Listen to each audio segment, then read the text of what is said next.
Hello students, welcome back to our channel. Today we will continue our chapter and chapter number is 7, the interview. In our previous video we have read that how some celebrities are afraid of being interviewed and they thought that it is an intrusion to their life and some think that being interviewed is like just like thumbprints on their windpipe. So इस chapter में थोड़ा सा हमने जो है वो अम्बेर्टो eco के interview के बारे में पढ़ा कि कैसे अम्बेर्टो इको जो है उनके बारे में ये सोचते हैं स्कॉलिस्टिक्स के कैसे जो है वो एक ही पर्सन जो है वो डिफरेंट टाइम्स में जो है अपनी लाइफ में जो है वो डिफरेंट टॉपिक्स पर जो है वो कैसे करते हैं काम. तो अम्बेर्टो इको का यही कहना था कि मैं जो है इम्प्रेशन मेरा बेशक वही है लेकिन मैं हमेशा एक ही काम जो है मेरा काम जो है वो एक ही होता है, मेरे काम में कोई डिफरेंस नहीं है. तो वही यही बोलते हैं लास्ट में जो हमने पेज नंबर 70 पर लास्ट में देखा कि उनका कहना था कि जितने भी एम्प्टी स्पेसेस हैं हमारी लाइफ में हमारे यूनिवर्स में, तो अगर हम उन एम्प्टी स्पेसेस को अपनी लाइफ से अपने यूनिवर्स से निकाल दें तो ये सारा यूनिवर्स जो है वो इतना बड़ा होगा जितनी हमारी एक मुट्ठी है. तो हमारा लास्ट चैप्टर यहीं तक हुआ था. Now page number 71 first paragraph. Similarly we have a lot of empty spaces in our lives. तो कहते हैं हमारी लाइफ में भी इतने सारे empty spaces हैं, खाली जगह है, खाली टाइम है. I call them interstices. तो मैं कहते हैं उन जगह को, उन empty spaces को interstices बोलता हूँ. Say you are coming over to my place. तो कहते सोचो कि तुम मेरे घर पर मुझसे मिलने आ रहे थे.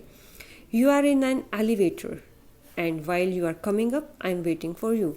तो ये सोचो कि तुम जो है एक उस टाइम एलिवेटर में थे, मतलब लिफ्ट में थे और मैं तुम्हारी वेट कर रहा था अपने घर में. And this is an interstice, an empty space. और कहते यही जो है इंटरस्टाइस है, खाली जगह है मेरे लिए. I work in empty spaces. और मैं उसी खाली टाइम पर, उसी खाली जगह पर, उसी खाली समय में लिखता हूँ. While waiting for your elevator to come up from the first to the third floor I have already written an article. Laughs. तो कहते कि जब मैं तुम्हारी वेट कर रहा था, तुम एलिवेटर में आ रहे थे और फर्स्ट फ्लोर से थर्ड फ्लोर में तुम चढ़ रहे थे और उस टाइम तक मैंने एक आर्टिकल लिख दिया. और फिर अम्बेर्टो इको हंसते हैं. Mukund, not everyone can do that of course. तो कहते हर कोई ये नहीं कर सकता है. Your non fictional writings, your scholarly work has a certain playful and personal quality about it. तो कहते हैं कि जो आपका जो नॉन फिक्शनल काम है, आपका स्कॉलर वाला काम है, वो जो है कुछ ऐसे लगता है कि जैसे आप इनकी खेलते खेलते लिखते हैं, मतलब मजाक मजाक में आप ऐसा लिख देते हैं और वो जो है उसमें कुछ पर्सनल क्वालिटीज़ जो है वो होती हैं. It is a marked departure from a regular academic style which is invariably depersonalized and often dry and boring. तो वो कहते हैं कि ऐसा लगता है कि आप रेगुलर एकेडमिक स्टाइल से थोड़ा अलग होकर जो है वो लिख रहे हैं, उसमें कोई भी पर्सनलाइज ऐसे नहीं है, कोई ड्राई और बोरिंग काम जो है वो नहीं होता है. Have you consciously adopted an informal approach or is it something that just came naturally to you? तो कहते हैं कि आप जानबूझकर ये इनफॉर्मल अप्रोच लेते हैं या फिर वो जो है नेचुरली आपके दिल में, आपके माइंड में आता है. तो अम्बेर्टो इको इस पर बोलते हैं. When I presented my first doctoral dissertation in Italy one of the professors said. तो कहते जब मैं अपने डॉक्टोरल डिसर्टेशन के लिए इटली में प्रेजेंटेशन दे रहा था तो एक प्रोफेसर ने कहा, scholars learn a lot of a certain subject, then they make a lot of false hypotheses, then they correct them and at the end they put the conclusions. तो कहते जो स्कॉलर्स होते हैं वो कई सारी चीज़ें जो है अपने सब्जेक्ट्स के बारे में सीखते हैं और कई फॉल्स झूठी हाइपोथेसिस भी देते हैं और फिर हाइपोथेसिस मतलब कि कल्पनाएं करते हैं और फिर उनको जो है वो करेक्शन भी करते हैं और फिर लास्ट में जो है वो एक कंक्लूजन पर जो है वो पहुंच जाते हैं. You on the contrary told the story of your research. तो कहते दूसरी तरफ तुमने मुझे जो है अपनी रिसर्च की स्टोरी बताई है, even including your trials and errors. और साथ के साथ तुमने अपने ट्रायल्स भी बताए कि तुम्हें कितने ट्रायल करने पड़े, तुम्हारी कितनी गलतियाँ हुई, मिस्टेक्स हुई, एरर्स क्या हुए, वो सब तुमने एक्सप्लेन किया है. At the same time, he recognized I was right and went on to publish my dissertation on as a book, which meant he appreciated it. तो कहते और फिर सेम टाइम पर उन्होंने मेरे काम को पहचाना और फिर मेरी डिसर्टेशन को जो है वो पब्लिश भी किया. इसका मतलब यही है कि उन्होंने मेरे काम को अप्रिशिएट किया. At that point, at the age of 22, I understood scholarly books should be written the way I had done by telling the story of the research. तो कहते उस टाइम मेरी एज 22 थी और मैंने ये पहचाना कि स्कॉलरली बुक्स लिखने के लिए जो है वो क्या मुझे किस तरह से काम करना होगा, मतलब कि जैसे मैंने अपनी रिसर्च की ही स्टोरी बताई. This is why my essays always have a narrative aspects. और इसी कारण जो है मैं अपना जो भी ऐसे वगैरह मैं एसेज वगैरह जो से मैंने लिखे तो वो नरेटिव काम से ही लिखता हूँ, मतलब उसका वर्णन करता हूँ. And this is why probably I started writing narratives, और नरेटिव्स मतलब novels, so late at the age of 50 more or less. तो कहते शायद इसीलिए जो है मैंने अपने नॉवेल्स जो है वो इतना लेट लिखना शुरू किए, मतलब 50 की उम्र के आसपास जो है वो मैंने इसको लिखना शुरू किया. I remember that my dear friend Ronald Barthes was always frustrated that he was an essayist and not a novelist. तो कहते मुझे याद है कि मेरे फ्रेंड रोलैंड बार्थेस जो है वो हमेशा फ्रस्ट्रेट रहते थे कि वो एसेइस्ट हैं, वो कभी नॉवेलिस्ट नहीं बन पाए. He wanted to do creative writing one day or another, but he died before he could do so. तो कहते वो हमेशा यही चाहते थे वो एक ना एक दिन जो है वो क्रिएटिव राइटिंग लिखें, मतलब नॉवेल्स लिखें, लेकिन उससे पहले भी वो मर गए. I never felt this kind of frustration. कहते मैंने कभी ऐसे फ्रस्ट्रेशन फील ही नहीं की. आई started writing novels by accident. तो कहते मैं जो है अचानक जो है वो नॉवेल्स मैंने लिखने शुरू किए. I had nothing to do one day and so I started. तो कहते एक दिन मेरे पास कोई काम नहीं था करने का और मैंने नॉवल लिखना स्टार्ट कर दिया. Novels probably satisfied my taste for narration. और शायद कहते कि नॉवेल्स ने मेरी टेस्ट को, नरेशन को जो है वो सेटिस्फाइड किया, मुझे मज़ा आया. सो मुकुंद कहता है, talking about novels, from being a famous academic, you went on to becoming spectacularly famous after the publication of The Name of Rose. तो कहते हैं कि चलो अब नॉवेल्स के बारे में ही आपके बात करते हैं. तो आप जो है एक तरह से बहुत ज़्यादा फेमस हुए, आपकी जो पब्लिकेशन जो आपके नॉवल आया the name of rose. You have written 5 novels against many more scholarly work of non fiction, at least more than 20 of them. तो अम्बेर्टो इको over 40. तो कहते कि अब नेम ऑफ रोज के बाद जो है वो आपके कई सारे कहते हैं ऐसे 5 नोवेल जो हैं वो आए, इतने स्कॉलरली काम के साथ, नॉन फिक्शन था उसमें. तो कहते कम से कम 20. तो अम्बेर्टो इको इस पर कहते हैं कि नहीं, 40 से ज़्यादा जो है वो मेरे ऐसे जो है इनकी नॉन फिक्शनल, मतलब कि जो नॉवेल्स की तरह नहीं थे, तो ऐसे मेरे जो है वो मेरी कंपोजिशंस जो है वो पब्लिश हुई. तो फिर मुकंद इस पर बोलते हैं, okay, over 40 among them a seminal piece of work on semiotics. तो कहते हैं अच्छा 40.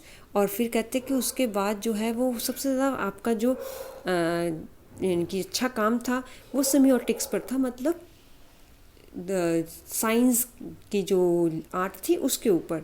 But ask most people about Umberto Eco and they will say, oh he is a novelist, does that bother you. तो कहते हैं आपने semiotics के ऊपर भी काम किया, लेकिन अगर हम लोगों से आपके बारे में पूछें तो वो यही कहते हैं अच्छा वो तो एक नॉवेलिस्ट है. तो आपको ये बात थोड़ी बॉदर नहीं करती, थोड़ी चिंता में नहीं डालती कि आपको जो है एक नॉवेलिस्ट बोलते हैं. तो अम्बेर्टो इको इस पर कहते हैं, yes, because I consider my self a university professor who rights novels on Sundays. तो कहते हैं हाँ, क्योंकि मैं अपने आप को एक प्रोफेसर मानता हूँ यूनिवर्सिटी का, और मैं जो है नॉवेल्स सिर्फ संडेज़ को लिखता हूँ। इट्स नॉट अ जॉक, कहते मैं मजाक नहीं कर रहा। I participate in academic conferences and not meetings of PEN clubs and writers. तो कहते मैं एकेडमिक कॉन्फ्रेंसेज में जाता हूँ, वहाँ पर जो है लोगों के साथ एकेडमिकली मैं पार्टिसिपेट करता हूँ, बल्कि मैं लोग जो राइटर्स हैं, पेन क्लब्स हैं, उनकी मीटिंग्स नहीं अटेंड करता। आई identify my self with the academic community. तो कहते हैं वो नॉवलिस्ट मेरे को बोलते हैं, तो मुझे इस बात से यानी कि चिंता है, क्योंकि मैं अपने आप को एक अकेडमिक कम्युनिटी से मानता हूँ।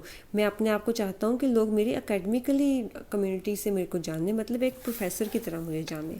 But okay, if they most people have read only the novels, laughs and shrugs. तो कहते ठीक है, अगर उन कुछ लोगों ने मेरे सिर्फ कुछ ही जो है नॉवेल्स ही पढ़े हैं तो ठीक है, फिर वो हंसते हैं और साथ के साथ थोड़ा सिकुड़ते हैं। I know that by writing novels I reach a large audience. कहते मुझे पता है कि नॉवेल्स लिखने के बाद में लोग ज़्यादा नंबर के लोगों तक पहुँचा, मतलब लोग नॉवेल्स ज़्यादा पढ़ते हैं। I can't expect to have 1 million readers with stuff of semiotics. तो कहते कि मैं ये नहीं चाहता कि 1 मिलियन लोग जो हैं वो मेरे जो है वो सिमियोटिक्स को पढ़ें। कहते हैं अगर वो नॉवेल्स पढ़ रहे हैं तो ठीक है, इसी में मैं खुश हूँ। Mukund, which brings me to my next question. कहते हैं अब मैं यही बात जो है वो मैं अगला क्वेश्चन में पूछता हूँ। The name of the rose is a very serious novel. तो उनका जो नॉवल था the name of the rose बहुत सीरियस था वो। It's a detective yarn at one level, and but it also delves into metaphysics, theology, and medieval history. तो कहते जो आपका नेक्स्ट है द नेम ऑफ रोज़, वो काफ़ी ज़्यादा सीरियस टाइप का था नॉवल, और उसी टाइम पे वो जो है उसमें आपने डिटेक्टिविटी भी दिखाई है कि कितना ज़्यादा जासूसी भी है, और साथ के साथ वहाँ पर जो है आपने उसको मेटाफिज़िक्स और थियोलॉजी के साथ भी, मतलब कि रहस्य भी उसमें दिखाया। शास्त्र, धर्म, थियोलॉजी और मेटाफिज़िक्स यही है मेडिवल हिस्ट्री, मतलब कि हमारा मध्यकालीन जो हिस्ट्री है वो भी आ गया, हमारे धर्म के साथ भी आपने जोड़ दिया, इसको साथ के साथ रहस्य में भी बना दिया। Yet it enjoyed a huge mass audience। तो कहते लेकिन फिर भी जो है इतनी सारी क्वालिटीज़ के बाद फिर भी लोगों ने इसको बहुत पसंद किया। Were you puzzled at all by this. तो क्या आप इससे सभी से हैरान नहीं होते हैं? अम्बर्टो इको इस पर बोलते हैं नो, जर्नलिस्ट आर पजल्ड। कहते नहीं, बल्कि जर्नलिस्ट जो है वो पत्रकार जो है वही पजल हैं। एंड समटाइम्स पब्लिशर्स, और कई बार कहते पब्लिशर्स ही कि वो पजल थे। And this is because journalists and publishers believe that people like trash and don't like difficult reading experiences। तो कहते हैं ऐसा इसलिए है क्योंकि जर्नलिस्ट और पब्लिशर्स जो हैं वो ये सोचते हैं कि लोगों को ट्रैश पसंद है, मतलब लोगों को कचरा पसंद है, और वो जो है डिफ़िकल्ट रीडिंग्स के साथ एक्सपेरिमेंट्स नहीं करते। Consider there are 6 billion people on this planet. कहते मानो 6 बिलियन लोग हैं हमारे अर्थ पर। The name of rose sold about 10 and 15 million copies. और कहते कि 10 से 15 मिलियन कॉपीज़ जो हैं वो द नेम ऑफ रोजेज़ की बिकी थी।